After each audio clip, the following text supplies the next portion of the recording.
കൂട്ടുകാരെ, സച്ചി രേവതിയുടെ മറ്റൊരു അടിപൊളി സ്റ്റോറിയിലേക്ക് എല്ലാവർക്കും സ്വാഗതം. അച്ഛൻ അങ്ങനെ സച്ചിക്കും രേവതിക്കും വേണ്ടി ശാന്തി മുഹൂർത്തത്തിനുള്ള ഏർപ്പാടുകളൊക്കെ ചെയ്യുന്നുണ്ട്. സച്ചിയാണെങ്കിലോ ഭക്ഷണമെല്ലാം കഴിച്ച് ഞാൻ വൈകുന്നേരത്തിന് മുമ്പേ വീട്ടിലെത്താമെന്നും പറഞ്ഞു ഫ്രണ്ട്സിനെ കാണാനായിട്ട് പുറത്തു പോകുന്നുണ്ട്. സച്ചി അങ്ങനെ കൂട്ടുകാരോടൊപ്പം പല കാര്യങ്ങളും സംസാരിച്ചുകൊണ്ടിരിക്കുകയാണ്. പിന്നീട് കാണിക്കുന്നത് വർഷയാണ്. വർഷ എന്നും വിളിച്ച് സംസാരിക്കുന്ന ഷെഫിനെ കാണാനായിട്ട് ഹോട്ടലിൽ എത്തുന്നുണ്ട്. തന്നോട് വയക്കടിച്ച ശ്രീകാന്താണ് അതെന്നറിയാതെ അവനുമായിട്ട് ഫോണിലൂടെ സംസാരിച്ച് അവർ തമ്മിൽ ഒരു സൗഹൃദം രൂപപ്പെട്ടിട്ടുണ്ടാവും. ശ്രീകാന്തിനാണെങ്കിൽ വർഷയോട് സംസാരിക്കുന്ന സമയത്ത് തന്നെ ആളെ മനസ്സിലായിട്ടുണ്ടാവും. അതുകൊണ്ട് തന്നെ തേടിയെത്തിയ വർഷയെ കണ്ട് മറിഞ്ഞു നിൽക്കാനൊക്കെ ശ്രീ ശ്രമിക്കുന്നുണ്ടെങ്കിലും അതിന് പറ്റുന്നില്ല. വർഷയ്ക്കാണെങ്കിൽ ശ്രീയെ കാണുന്നതും ദേഷ്യം വരുന്നുണ്ട്. ഒടുവിൽ താൻ അന്വേഷിച്ചു വന്ന ശ്രീകാന്ത് ഇവൻ തന്നെയാണെന്ന് അറിയുന്നതും ദേഷ്യത്തോടെ അവനോട് തട്ടിക്കയറുന്നുണ്ട്. ഇത്രയും കാലം ഒരു ഫ്രണ്ടിനെ പോലെ ഫോൺ വിളിച്ച് സംസാരിച്ച് നീ എന്നെ ചതിക്കായിരുന്നു അല്ലേന്നൊക്കെ ചോദിച്ച് ശ്രീയോട് പൊട്ടിത്തെറിച്ച് അവിടുന്ന് ഇറങ്ങിപ്പോരാണ് വർഷ. പിന്നീട് കാണിക്കുന്നത് ഗജാനന്ദനെയാണ്. സച്ചിയുടെ കയ്യിൽ നിന്നും അയാൾക്ക് നല്ല ഇടി കിട്ടിയത് കൊണ്ട് തന്നെ അയാളെ അങ്ങനെ ആർക്കും പേടിയില്ലാതായിട്ടുണ്ട്. അയാൾ കൊടുത്ത പലിശ പണം തിരിച്ചു കൊടുക്കാതെ അയാൾ അത് ചോദിക്കുമ്പോഴൊക്കെ ആൾക്കാർ ഒഴിഞ്ഞു മാറുകയാണ് ചെയ്യുന്നത്. ഒടുവിൽ എല്ലാം കൊണ്ടും നാണം കെടുന്ന അയാൾ സച്ചിക്ക് ഒരു നല്ലൊരു പണി കൊടുക്കാൻ തന്നെ തീരുമാനിക്കുകയാണ്. അങ്ങനെ സച്ചിയെ കൊടുക്കാനായിട്ട് അയാൾ ഒരു പ്ലാൻ തയ്യാറാക്കുകയാണ്. തന്റെ 2 ജോലിക്കാരെ വിളിച്ചിട്ട് തന്റെ എല്ലാ പ്ലാനുകളും അവരെ പറഞ്ഞേൽപ്പിക്കുന്നുണ്ട്. സച്ചിയുടെ കാർ ഇപ്പോൾ സച്ചിയുടെ ഫ്രണ്ടാണ് ഓടിക്കുന്നതെന്ന് മനസ്സിലാക്കിയ അവരെ ആ ഫ്രണ്ടിനെ വിളിച്ചിട്ട് പോണ്ടിച്ചേരിക്ക് ഒരു ട്രിപ്പ് ഉണ്ടെന്നും പോവണമെന്നും പറയുന്നുണ്ട്. പോണ്ടിച്ചേരിക്കെന്ന് കേൾക്കുമ്പോൾ അയാൾ ആദ്യം ഒന്ന് മടിക്കുന്നുണ്ടെങ്കിലും പിന്നീട് സച്ചിയെ വിളിച്ച് ഇക്കാര്യം പറയുന്നുണ്ട്. പോണ്ടിച്ചേരിക്ക് ഒരു ട്രിപ്പ് വന്നിട്ടുണ്ടെന്നും എന്താ ചെയ്യേണ്ടതെന്നൊക്കെ ആ ഫ്രണ്ട് ചോദിക്കുന്ന സമയത്ത് പോണ്ടിച്ചേരിക്കോ നല്ല ട്രിപ്പ് അല്ലടാ, ഒരുപാട് ക്യാഷ് കയ്യിൽ കിട്ടും, 1 ദിവസത്തെ കാര്യമല്ലേ ഉള്ളൂ, നീ ധൈര്യമായിട്ട് പോയിട്ട് വാന്നൊക്കെ പറഞ്ഞ് സച്ചി അയാൾക്ക് ധൈര്യം കൊടുക്കുന്നുണ്ട്. വണ്ടിയുടെ ബുക്കും പേപ്പറും എല്ലാം ഭദ്രമായിട്ട് എടുത്തു വെക്കാനും കൂടി ഓർമ്മപ്പെടുത്തുന്നുണ്ട് കേട്ടോ സച്ചി. അങ്ങനെ ഗജാനന്ദന്റെ ചതി അറിയാതെ അയാൾ ട്രിപ്പിന് തയ്യാറായിട്ട് പോകുന്നതും ആൾക്കാരൊന്നുമില്ലാതെ കുറച്ച് ഫ്രൂട്ട്സ് മാത്രം പോണ്ടിച്ചേരിയിലേക്ക് എത്തിക്കാനുള്ളതായിരിക്കും ആ കരാറ്. പക്ഷെ ആ ഫ്രൂട്ട്സ് പെട്ടിക്കകത്ത് നിറയെ ഡ്രഗ്സ് ആയിരിക്കും. അത് മറക്കാനായിട്ട് മുകളിൽ കുറച്ച് ഫ്രൂട്ട്സ് നിരത്തി വെച്ചതായിരിക്കും. അത് പക്ഷേ സച്ചിയുടെ കൂട്ടുകാരനെ കണ്ടുപിടിക്കാൻ കഴിയുന്നില്ല.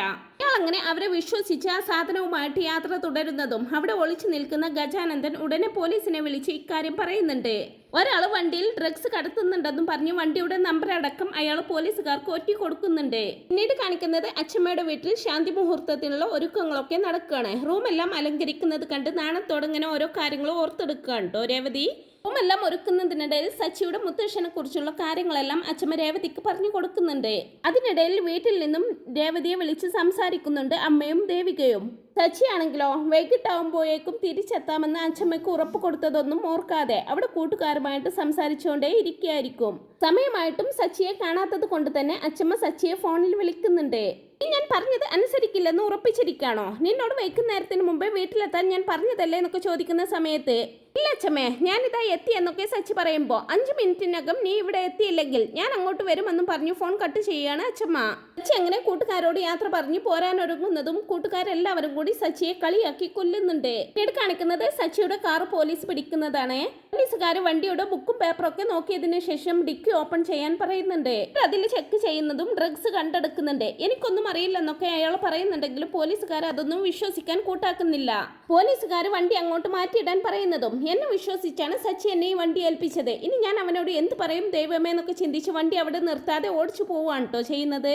അത് കാണുന്ന പോലീസുകാരാണെങ്കിൽ ഉടനെ തന്നെ ആ വണ്ടിയെ ഫോളോ ചെയ്ത് പോരുകയും ചെയ്യുന്നുണ്ട്. വണ്ടി ഓടിക്കുന്നതിനിടയിൽ സച്ചിയെ വിളിച്ച് കാര്യം പറയുന്നുണ്ട് ഫ്രണ്ട്.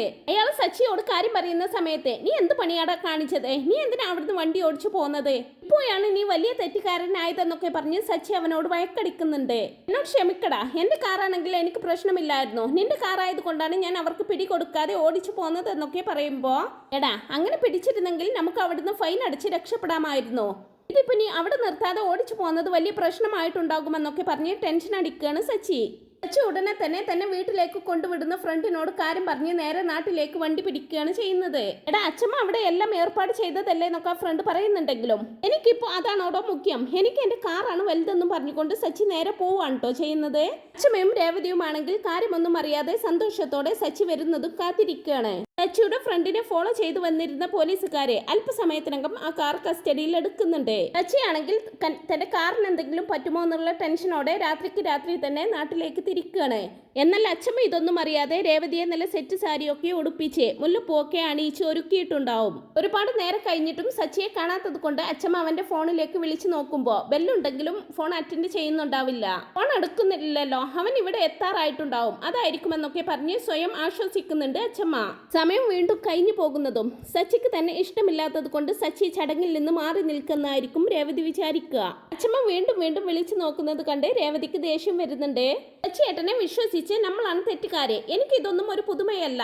സച്ചിയേട്ടനെ എന്റെ കൂടെ ജീവിക്കണം എന്നൊന്നും ആഗ്രഹമില്ല. ഇതിപ്പോ അച്ഛമ്മ നിർബന്ധിച്ചിട്ട് മനസ്സോടെ സമ്മതിച്ചതായിരിക്കും. എല്ലാം സമ്മതിച്ചെന്ന് വരുത്തി തീർത്തിട്ട് വീട്ടിലേക്ക് വരാതെ ഇരിക്കുകയായിരിക്കുമെന്നൊക്കെ പറയുമ്പോ, ഇല്ല മോളെ, ഞാൻ പറഞ്ഞ ഒരു കാര്യം അവൻ ഒരിക്കലും അനുസരിക്കാതിരിക്കില്ലെന്ന് പറയുന്നുണ്ട് അച്ഛമ്മ. ഇല്ല അച്ഛമ്മേ, സച്ചിയേട്ടനെ എനിക്ക് നന്നായിട്ട് അറിയാം. എന്റെ കൂടെ ജീവിക്കണമെന്ന് സച്ചിയേട്ടന് ആഗ്രഹം തോന്നണ്ടേ? ഇതൊന്നും മറ്റൊരാൾ പറഞ്ഞ് സ്വയം തോന്നേണ്ട കാര്യമല്ലല്ലോ. അച്ഛമ്മ റൂമെല്ലാം അലങ്കരിച്ച് എന്നെയും ഒരുക്കി, എല്ലാം വെറുതെയായി. ഇതിപ്പോ 3ാമത്തെ തവണയാണ് ഞാൻ ഇങ്ങനെ അദ്ദേഹത്തിന് വേണ്ടി ഒരുങ്ങി നിൽക്കുന്നത്. എല്ലാ തവണയും ഓരോരോ കാരണങ്ങൾ പറഞ്ഞ് സച്ചിയേട്ടൻ ഒഴിഞ്ഞു മാറി. ഇതിപ്പോ എനിക്കും ആഗ്രഹം ഉണ്ടായിട്ടൊന്നുമല്ല. ഇവിടെ വന്നതിന് ശേഷം സച്ചിയേട്ടൻ മുമ്പത്തെ പോലെയല്ല. സച്ചിയേട്ടന് ഒരുപാട് മാറ്റങ്ങൾ വന്നിട്ടുണ്ടെന്ന് ഞാൻ വിശ്വസിച്ചു. എങ്കിലും എനിക്ക് നല്ലൊരു ജീവിതം ഉണ്ടാകുമെന്ന് ഞാൻ ആഗ്രഹിച്ചു. പക്ഷേ ഇല്ല, അതെല്ലാം എന്റെ വെറും ഒരു സ്വപ്നങ്ങളായിരുന്നെന്നൊക്കെ പറഞ്ഞ് വിഷമത്തോടെ കണ്ണീര് തുടക്കുകയാണ് രേവതി. രേവതിയുടെ വിഷമവും സങ്കടവും എല്ലാം കണ്ട് അച്ഛമ്മക്കും ഒത്തിരി വിഷമം തോന്നുന്നുണ്ട്. അവരെങ്ങനെ വിഷമത്തോടെ ഇരിക്കുമ്പോഴായിരിക്കും അച്ഛമ്മയോടും രേവതിയോടും കാര്യങ്ങൾ പറയാൻ വേണ്ടിയിട്ട് സച്ചി ഒരു ഫ്രണ്ടിനെ ഇങ്ങോട്ട് അയച്ചിട്ടുണ്ടാകും. അവൻ അങ്ങോട്ട് എത്തുന്നത് അവനെ കണ്ട് സച്ചി എവിടെയെന്നൊക്കെ ചോദിക്കുമ്പോ, ഇല്ല അച്ഛമ്മേ, അവൻ വന്നില്ലെന്നൊക്കെ പറയുമ്പോ, എനിക്കറിയാം നിന്റെയൊക്കെ ഒപ്പം കൂടിയാൽ ഇത് തന്നെയായിരിക്കും അവസ്ഥ. കുടിച്ച് എവിടെയെങ്കിലും കിടക്കുന്നുണ്ടാവുമല്ലേ എന്നൊക്കെ പറഞ്ഞ് അവനെ വഴക്ക് പറയുന്നുണ്ട് അച്ഛമ്മ.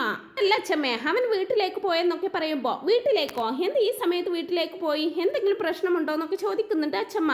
പ്രശ്നമുണ്ടെന്നും പറഞ്ഞ് കാര്യം പറയുന്ന സമയത്ത് ആകെ നടുങ്ങുന്നുണ്ട് കേട്ടോ രേവതിയും. കാരണം എന്തെങ്കിലും പറ്റിയാൽ അതിന്റെ ലോണും പലിശയും എല്ലാം മുടങ്ങും. കൊണ്ട് ഞാൻ അവിടെ ഇല്ലെങ്കിൽ ശരിയാവില്ലെന്നും പറഞ്ഞ് സച്ചി പോയി. അച്ഛമ്മയോട് കാര്യങ്ങൾ പറയാൻ എന്നെ പറഞ്ഞു വിട്ടതാണെന്നൊക്കെ പറയുമ്പോ, ഇപ്പൊ എന്താ ഇങ്ങനെ ഒരു പ്രശ്നം ദൈവമേ? എങ്കിലും അത് അവന് പറഞ്ഞിട്ട് പോയാൽ പോരായിരുന്നോ എന്നൊക്കെ അച്ഛമ്മ ചോദിക്കുമ്പോ, അച്ഛമ്മേ, കാരണം എന്തെങ്കിലും പറ്റിയാൽ അത് സച്ചിയേട്ടന് സഹിക്കില്ല. സ്വന്തം ജീവനെ പോലെ കരുതുന്നതാണ് സച്ചിയേട്ടൻ ആ കാറ്. അതുകൊണ്ട് തന്നെ ആ കാറിന് എന്തെങ്കിലും പറ്റിയാൽ സച്ചിയേട്ടൻ അതൊരിക്കലും താങ്ങാൻ പറ്റില്ല. അതുകൊണ്ടായിരിക്കും സച്ചിയേട്ടൻ മറ്റൊന്നും ചിന്തിക്കാതെ പോയതെന്നൊക്കെ പറഞ്ഞ് സച്ചിയെ അനുകൂലിച്ച് സംസാരിക്കുകയാണ് രേവതി. എന്നാലും ഈ ഒരു സമയത്ത് തന്നെ ഇങ്ങനെ ഒരു പ്രശ്നം വന്നല്ലോ എന്നൊക്കെ പറഞ്ഞ് അച്ഛമ്മ സങ്കടപ്പെടുകയാണ്.